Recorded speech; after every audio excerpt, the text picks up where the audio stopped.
I got. Oh man. Um. Okay. I got a new bike. This is bike reveal number 2, and this is the KTM RC390. That fall was intentional, but perhaps I should have done it with gloves on. It's all good. Anyway, this is the KTM RC390. This is bike number 2, and taking it up to Lake George. It's been absolutely awesome riding this, and I'm very happy with this bike. I'm very, very happy with this bike. Anyway, let me go get my stuff before someone steals it, and then you guys can ask me questions about the bike. I guess I'll do a quick walk around. So, there she is.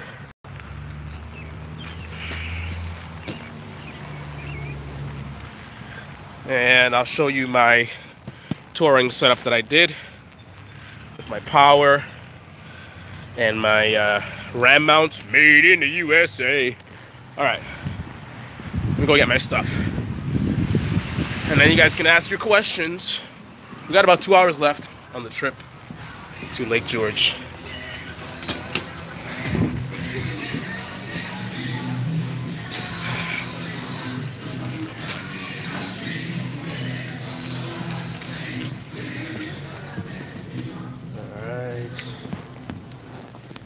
Power element.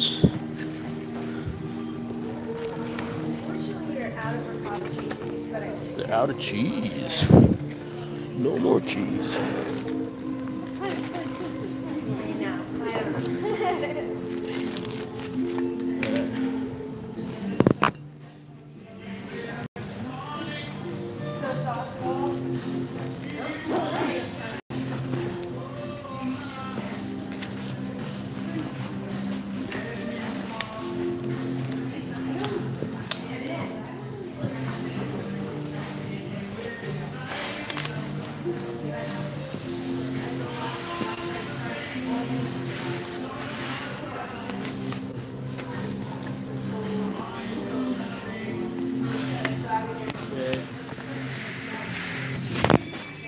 That's everything.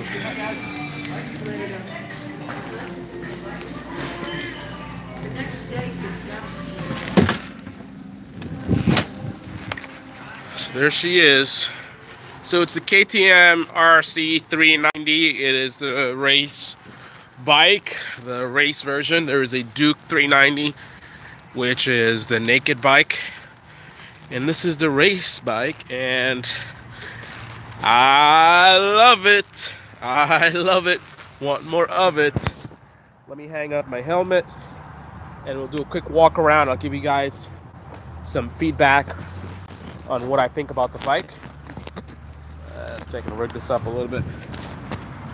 Questions. You guys have questions? Post them in the chat. And I'll try my best to answer as many questions as possible.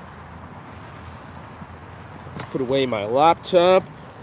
And then hook up back the power. So, first of all, I am sick. I don't feel too bad. I got a little bit of a headache. But mostly what's going on is I got a crazy runny nose, which, as you guys can imagine, it's annoying on a bike where I can't really blow my nose. So just imagine being on a motorcycle for hours and hours and hours, and you got no way to blow your nose, and your nose is running the whole time. You know what? Let's do this. Let's do this. Let's connect you guys to the ram mount. Oh, almost dropped it. There we go. Look at that. All right, whatever. Yeah, so my nose has been running. It's annoying because I can't blow it. So I had to go and do typical touring, you know, the adventure of touring. You know, you got to figure stuff out on the road. Sort of MacGyver things. So what I figured was, I don't mean to be gross, but So the main thing is I need to stop stuff, you know what I'm talking about, from running. So what I did is I went to a drugstore. This is real tight. I'll show you my bags and everything. I went to a drugstore and I picked up some cotton balls, a little travel pack, and I broke them down into 2 small pieces, and then I just put them in my nostrils. So that got me good, man. I was riding for an hour and it was acceptable. Obviously not ideal, but I made it up here. And you guys listening in, click on the like button. I really appreciate it. Yeah. So the cotton ball thing worked. I feel a little congested. I did take an antihistamine, so that helps a little bit. But without the cotton balls, I really couldn't have made this journey. So go cotton balls, drugstore cotton balls. Then the next thing is whenever I stop or whatever, obviously, you know, I got to blow my nose. And then I've been blowing it a lot because I'm running really a lot. So the thing is, this is bike life right here. The thing is, I need the tissue with lotion. But look at the size of this box. I mean, I'm packed up with my luggage, and I'll show you guys the luggage in a second. I'm packed up with luggage, so carrying this big ass box. There's the small portable ones, but I didn't find them with lotion. So the one lotion is in this big box. So I just kind of crushed it and just kind of made it fit, made it work. And then what I do is I take out a few out of here. Again, these are with the lotion or whatever, so I don't dry my nose up too much. And I'll just take a few of these. Obviously, I want to take as much as possible, quickly as possible, to get this box small as possible. But I'll just stuff it inside of my jacket here for quick access. And then I got my my very masculine fanny pack that I'm wearing, which has a little small portable tissue pack in there. So yeah. Questions? Put them in the comments. This is the KTM RC 390. Absolutely love it. This is the first long distance trip. I did a video first ride. I will post that probably when I get back. So here's my power supply. This is an Asus 1050. You can see right there. And this will charge my cell phone 3 or 4 times. Right now my phone is like at 100%. Gotta love it. I've been riding for an hour. Using the GPS the whole time. I'm at 100% because of this. Not only does this hold a lot of energy for me to charge my phone 3 times, but also it's a fast charge, so it'll charge up pretty quickly, so that's pretty awesome. I'm actually using the GoPro USB-C cable for in the restaurant when I was eating, and now I'm going to hook this back up for the trip.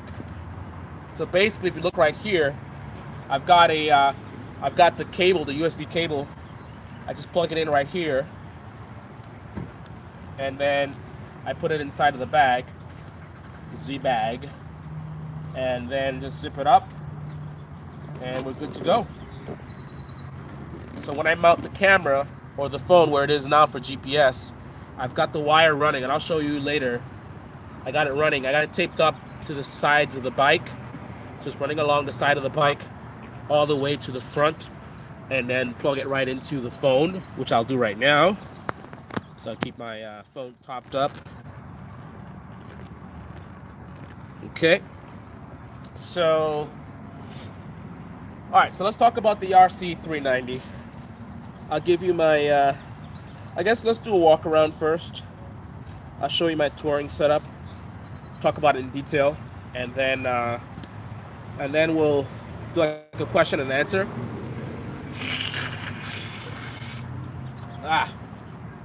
Gotta love it. Gotta love it. Get my garbage bag. Alright, so let's give you guys a walk around. And then I gotta get going. I'll tell you, I made a mistake, so I need to make a roadside purchase because I screwed up. I haven't done my long distance trips in a while, so. This is the front. It's full LED lights, front and rear. And the brakes at first, I was kind of like, these brakes are inadequate. But now I'm starting to feel like they get the job done. Not impressive. I wouldn't say this bike has great brakes, but it gets the job done. I definitely like the look of the bike. I like the aggressive, the black with the white, and then the orange for sure. Makes it stand out, and I love that about it. Got the orange wheels, the orange trellis frame, and then orange wheels in the back as well. The exhaust looks pretty sexy, even though it's tiny as hell. This is stock exhaust. In my opinion, reminiscent a little bit of a you guys gonna get mad at me. Don't hate, appreciate.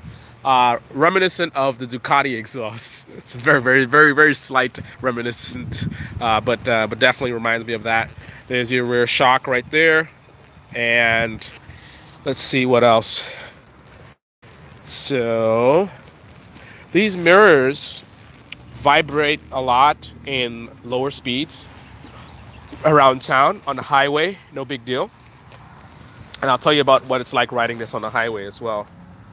So there's your grips, your starter, kill switch. There's the screen. Let's do it. Let's turn on the screen. 1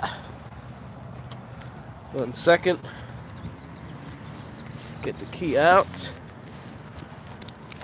Gotta love it, filming and doing this stuff one-handed. Okay, so put away the money, and here we go. There's the display. Get that in focus, and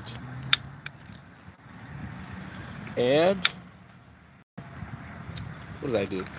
What did I do? All right. What am I doing wrong? Oh, kill switch. It's interesting, a kill switch. Normally, when I expect the kill switch, you can't turn on the bike, but you should be able to turn on the display. Maybe I'm wrong on that, but that's what I think. So I'll do this again. Start it up. Ready to race. Side stand down. Gives you can actually turn off the ABS brakes. The hazard is letting you know the side stand is down. We're in neutral. There's a check engine light. It's not registered right now, but if there was an engine problem when you're running it, that'll be on. For the ABS, this is actually a hidden button right here. You press and hold. And there you go. All right. So now, I believe that means the ABS is off. All right, we'll leave that off for now because we got nice dry roads, lots of traction. So that's the startup. Low beam, high beam, signals, horn. And one thing I noticed, maybe just needs to be adjusted, the clutch, the friction zone is way out. Like I'm expecting it to be like here, but it's like, it's way out here somewhere. So you got to get used to it, because if you're expecting it to be here and you're trying to shift here, you're not in the friction zone yet, right? So it's not going to always shift when you want it to. So I'll try to see if I can adjust it, but the way it is right now, sometimes it's a little weird. I believe this is like a flasher right down there. All right, there's my Hell Phantom 2 gloves. Quality gloves, race proven. I've been down at 100 miles per hour on the racetrack with the Hell Phantom 1s, and I still have those gloves. Stingray skin, kangaroo skin.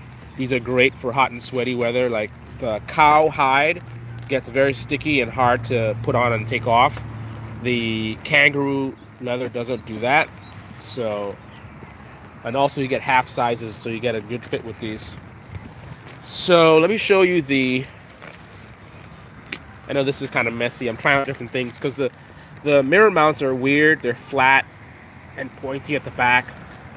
So it's hard to put like standard mounts on there because it's not round. So I got the Joby mount here, which I was using with a lot of safety, of course, because this is not really designed to be on a motorcycle. So I put a lot of stuff, make sure the phone doesn't fall out.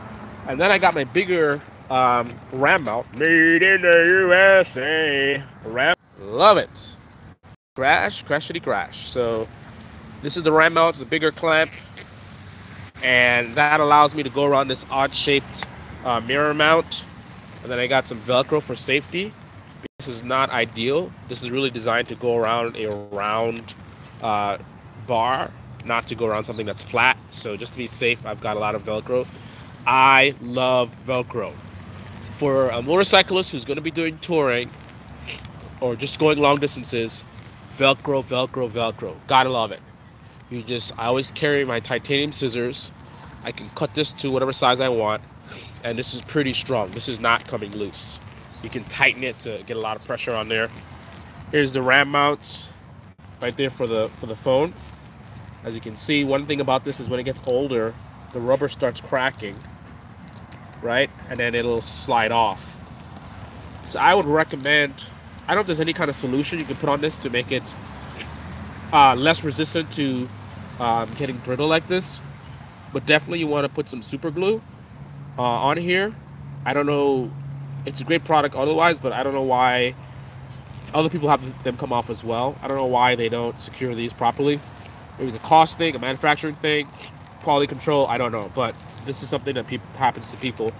I've had this for quite a while. I've had this for quite some few years, all over the place. Good experience. Only recently did this pop off.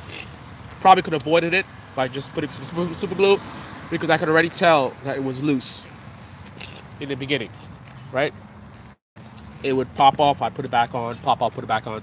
If it's popping off, deal with the problem. Don't just put it back on so it can fall off again, right? Duh. All right.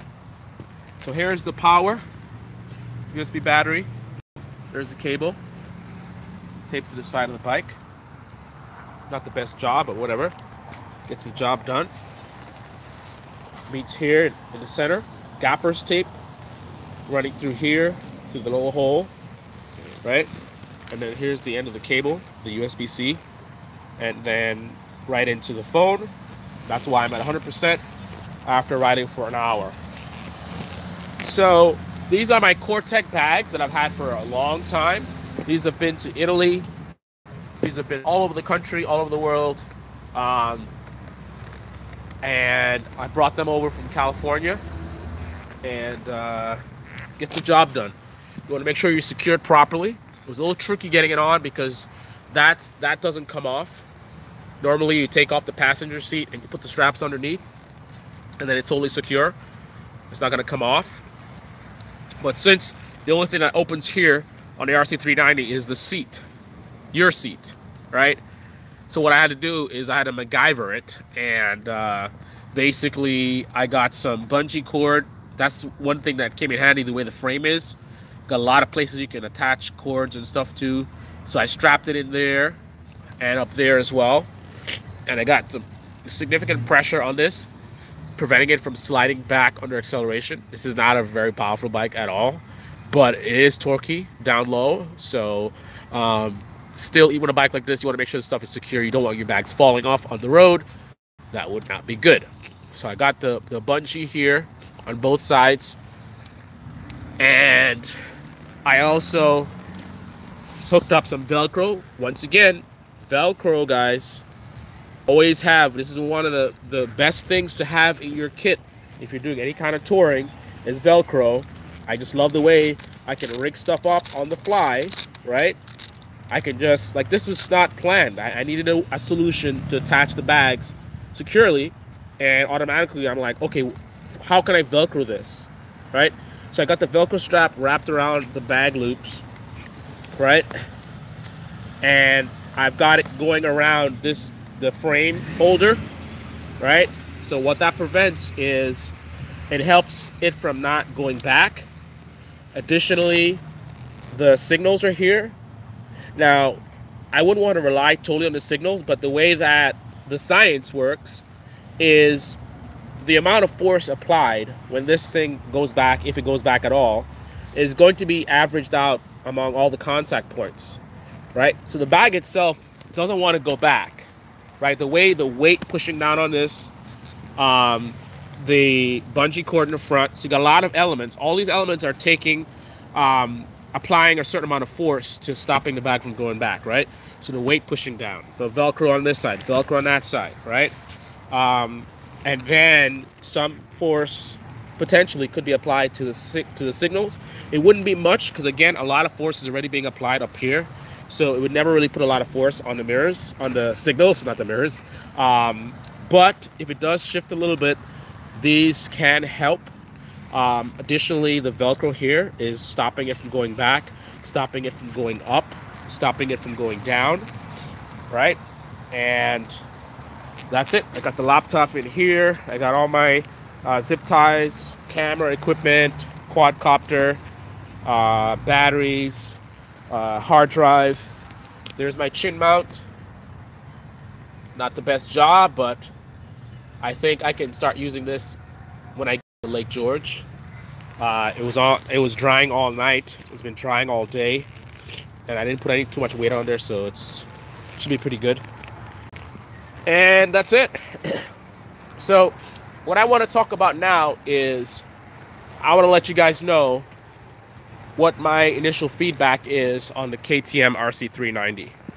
So the KTM RC390 is an absolutely awesome bike for two people, mainly. For a beginner looking for a really cool looking, fun to ride, lower power or lower capacity, new rider friendly motorcycle. Again, a new rider looking for a lower powered, new rider friendly, lightweight, cool looking motorcycle. This is an excellent choice.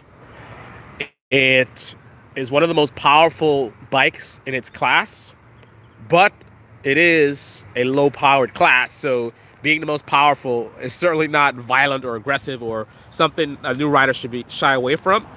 It's just one of the most fun in terms of acceleration in its class, but again, it's very friendly all around.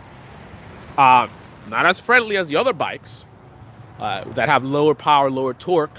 I mean, this thing definitely has get up and go.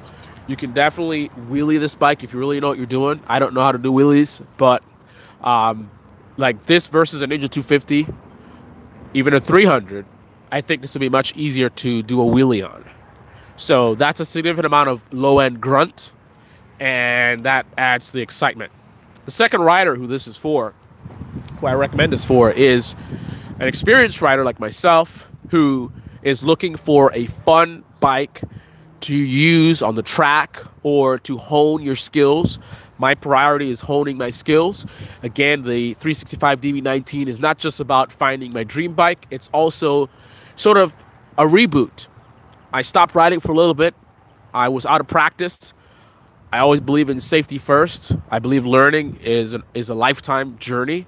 So rather than me just jumping on a monster bike, I said, let me start from the basics, right?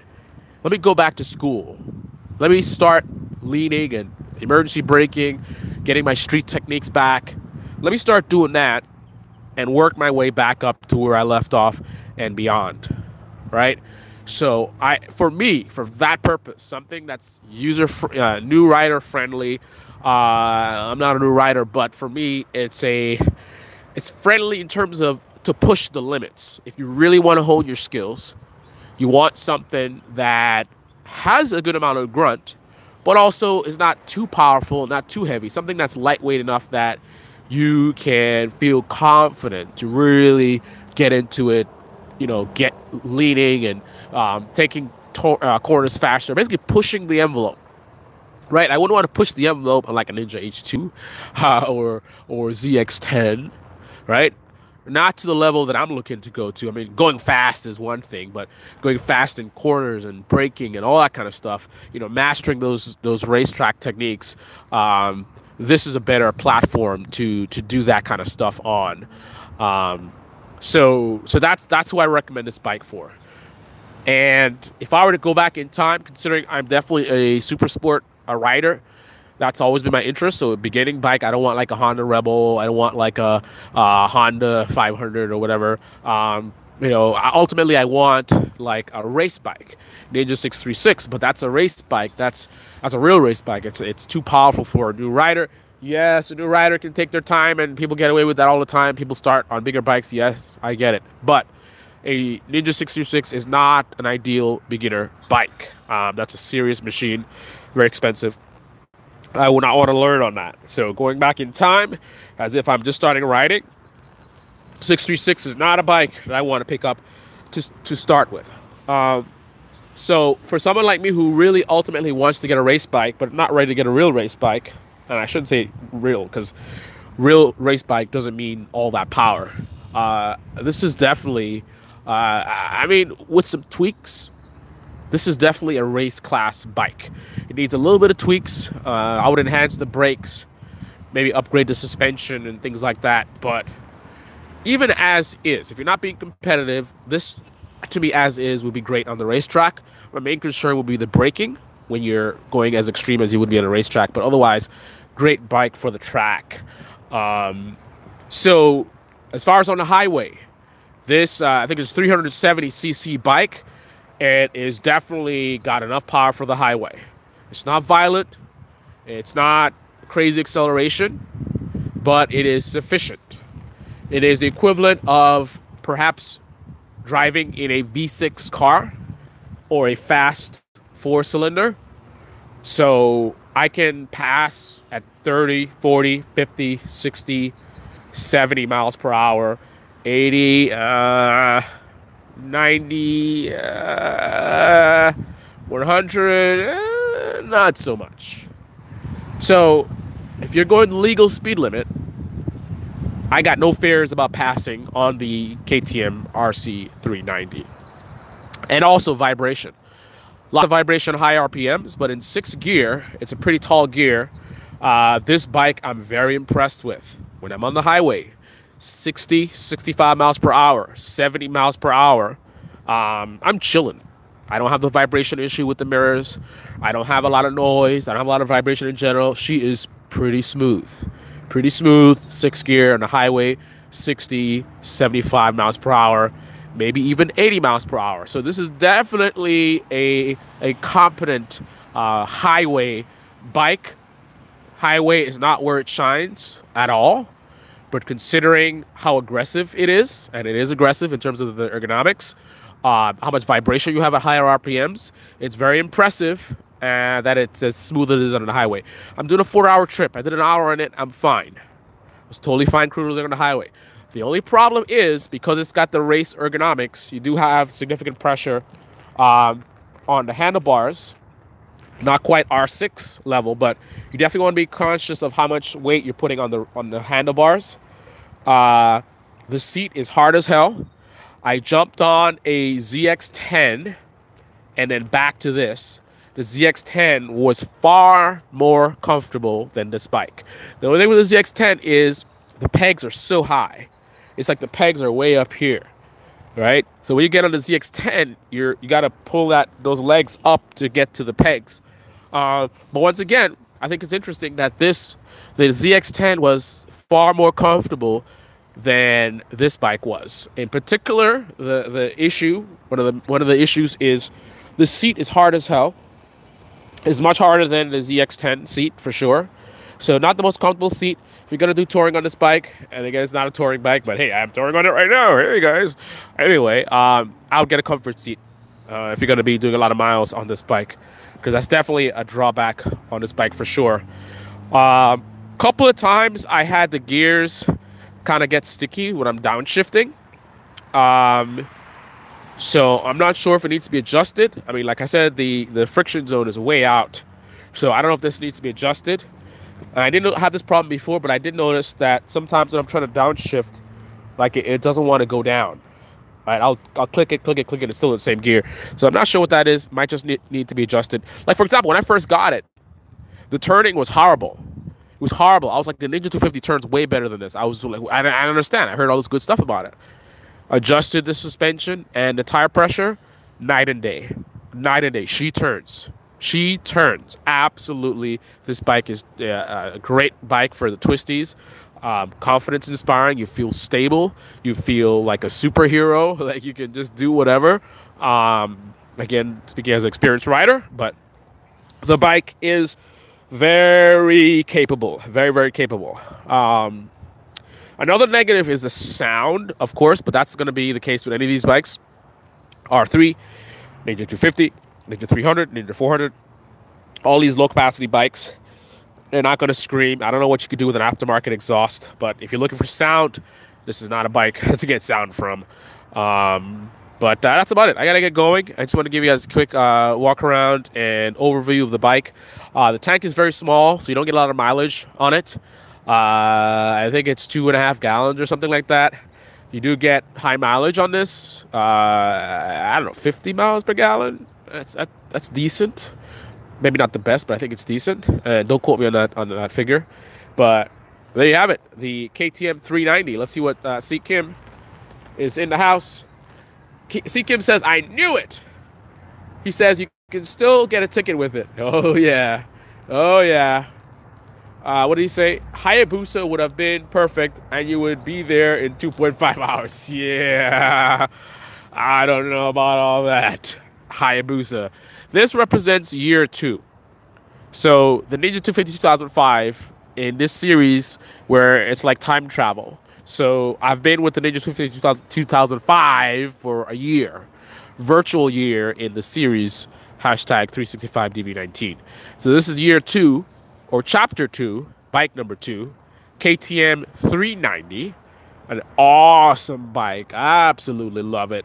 Can't wait to get up in the mountains. Get off the saddlebags and just let her loose. Oh, yeah. Metzler tires, by the way. What is it? 110 70 R17.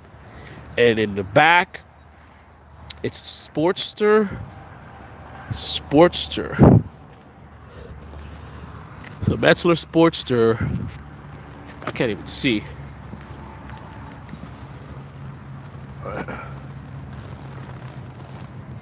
R17 150/60 R17s. There you have it. All right, guys, I gotta blow my nose, do my little stretch, do my little butt massage because that seat is hard as hell. So get a little circulation going. Hopefully, no one sees me and thinks anything weird. And then I screwed up. I haven't done these long distance rides in a while. I forgot my routine. I'm really getting back into it. I made a big mistake this morning. I just figured it's that time of year. It's kind of warm, but this is actually California weather from 2 months ago. It's actually pretty chilly on a bike. It's really nice right now hanging around, especially earlier when the sun was out. Right now there is no direct sun on me. There's clouds. But when the sun is out, it feels really nice. But the air is pretty cool, so I'm not dressed appropriately. I have on one of those wicking base materials, the first shirt I have on here. And I have my Alpine Stars jacket with no liner. I didn't even bring the liner. This jacket is actually pretty cool. Whoa, that was gross. All right, let's pretend you didn't see that. So the beauty of doing live streams. So, what was I saying? I was saying, oh, so I want to go to a, that was super gross, guys. I apologize. I want to go to a Modell's around here and get like a sleeveless vest or something to get some more, what do you call it? More heat, because I have definitely been chilly. You don't want to be riding uncomfortable. That's a distraction. So lesson learned or reminded of, always check the weather, right? And not just the weather in terms of rain. Check the temperature and, you know, make sure you dress appropriately. Always have something to make yourself warmer. You don't want to ride cold. So even if you think you're dressed for the weather that you're expecting, anticipate that at night it might be cold or something like that. So have an option to warm up yourself. You should always have the flexibility to be warmer. The tank bag, that was another problem. I was going to bring my tank bag and I put it on here, and then I realized this is not metal. This is like, so whatever this is, you can't use a magnet.